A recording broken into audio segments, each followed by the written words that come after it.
第一次去毒油係因為我唔開心。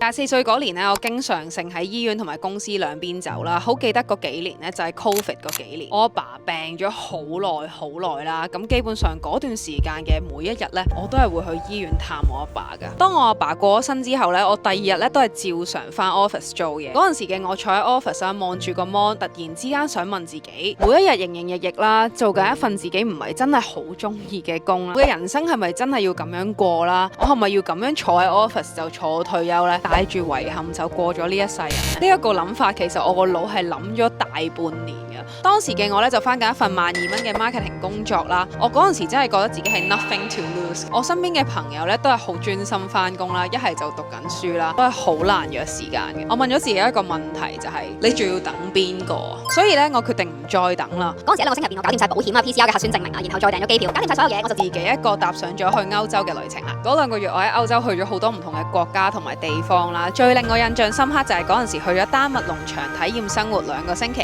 認識咗好多世界各地唔同嘅朋友啦。我發現咧呢個世界真係好大，有好多種唔同嘅生活方式啦。原來快樂咧真係可以好簡單，毒油唔係一啲咩神奇嘅靈丹妙藥啦，佢冇一瞬間咧就醫好我傷痛啦，但係佢送咗一份好好嘅禮物俾我。